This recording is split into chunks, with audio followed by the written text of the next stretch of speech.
Hey there, YouTube. Welcome to Big Mike Beard Wisdom. So, let's talk about some spark plugs. Now, today we're working on the Astra, and the Astra is actually pretty interesting because it recommends replacing the spark plugs about every 25,000 miles, which means that the factory spark plugs were probably copper plugs. So what I did is I more or less upgraded to platinum spark plugs, and by doing this, I won't have to do these every so often, and essentially I can hopefully push it to about as long as it takes to do a timing belt, so every 75,000 miles. And then on the Astra, it's pretty simple. This little cover here sits right here. You're able to just pop this off. Nothing special holds it on. Just has these little finger clips.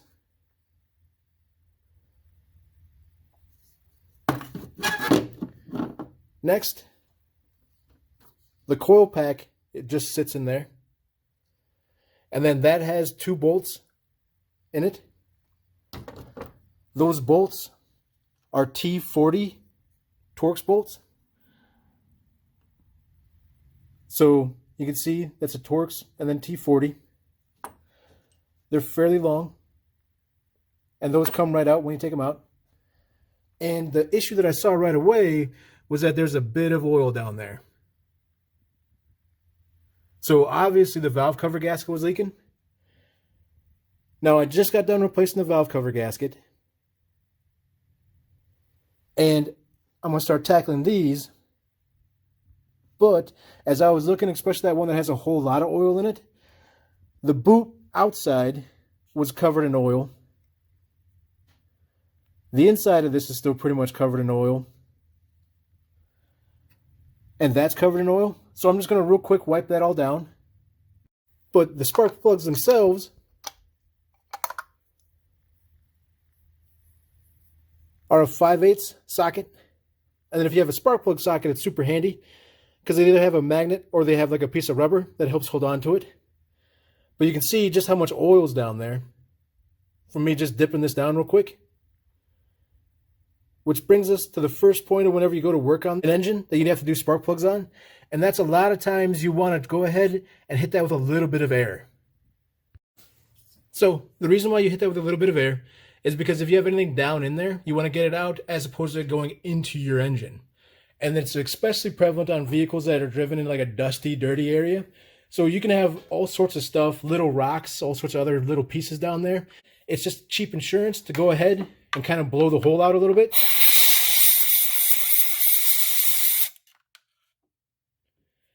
Now, if it's oily, it's going to make a mess. Same thing if it's super dusty.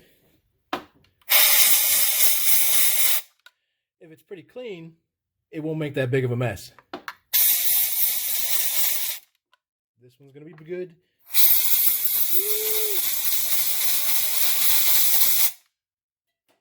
Once you get the holes blown out and nice and clean, you can go ahead and take the spark plugs socket and take the spark plugs out.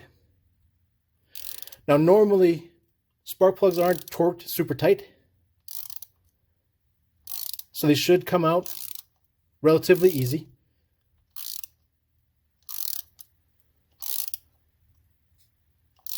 But it all depends on your make and model.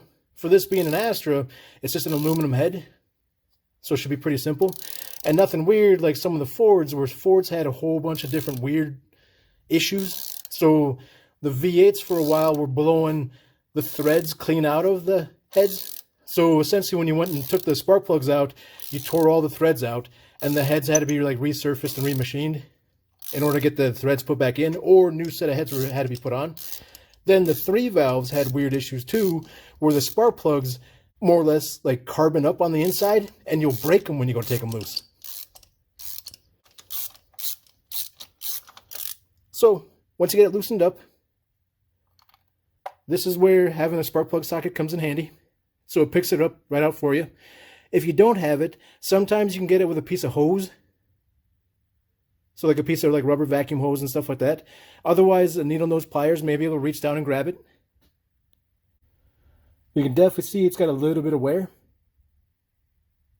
So real quick, here's old plugs versus new plugs.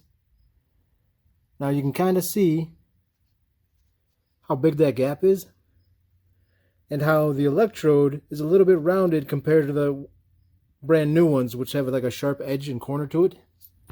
So there's a new one. You can kind of see the sharp edges and how flat that top piece is. Here's an old one. You can kind of see it's kind of eroded and took like a slant to it. It also looks like it's got a pretty big gap.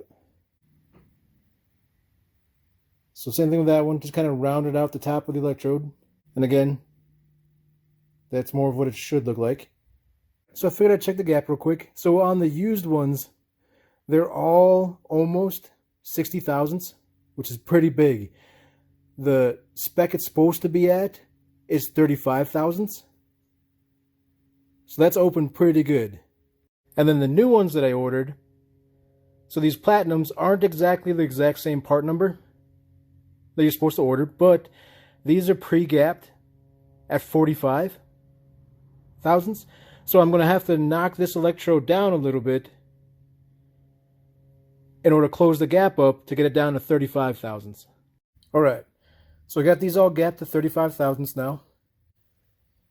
But you can see there's quite a huge difference between the gap that these are supposed to be at and where the old plugs were gapped at. Then next up, silver grade anti-seize. So the silver anti-seize is pretty cool. So it basically puts a barrier in between the metals and helps keep them from corroding and locking in place and stuff. And it's really good at what it does, but it's the devil. And the reason I say that is because if you get a little tiny little eensy weensy teeny bit on you, before you know it, it's going to be everywhere. So as you can see right now, I don't have any on me. But if I had just a little tiny drop, or if I just barely touched that, by the end of the video, my whole hands will be silver. But you just put a little bit of that on the threads, and you should be good to go to put these back in. Alright, so nice clean holes, anti-seized up plugs. Then we go ahead and put these in. You want to be careful not to knock that electrode and close the gap any more than it needs to be. And then go ahead and just screw it in. And you want to do this by hand because you don't want to just zip it in real fast with a tool and cross thread it, because then you're going to have a lot of work to do in order to try and get the threads reestablished in the head. And for now, I just put them in finger tight. So spark plugs are pretty simple. They don't require an awful lot of torque. So once you get them good and tight, they should be good to go.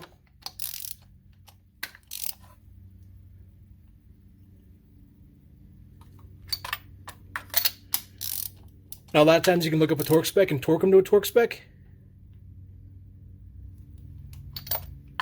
which is what I would recommend. But if you've done a lot of them, you kind of know that's good right there. So those are all good and in, nice and tight. Next up, we'll deal with these boots. The oily ones kind of loosened up and came off pretty easy. The other ones are putting up a fight, so I'm going to leave them be. I'm going to clean the oil off of this real quick, clean the oil off the inside of the boots, then we'll hit them with some dielectric grease. So dielectric grease is pretty simple stuff. It's just a grease that helps kind of like allow electricity to pass through things without causing any kind of corrosion. And in this case, putting a little bit on the tips of the boots like that will help them from sticking on the spark plugs themselves. So now all we have to do is just slip this back down in place where it goes. Just line everything back up. Let it go down. Hopefully she's got good contact everywhere. Throw your bolts back in. Tighten them down.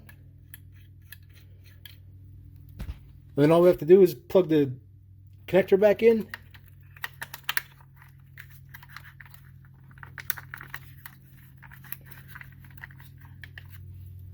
And snap the cover on, and we're all good to go. Well, after you actually tighten the bolts down. Doing your own spark plugs can be pretty simple.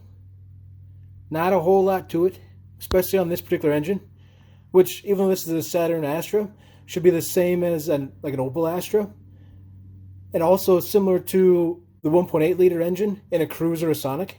Hope you guys enjoyed the video. Feel free to like and subscribe. I'll check you next time.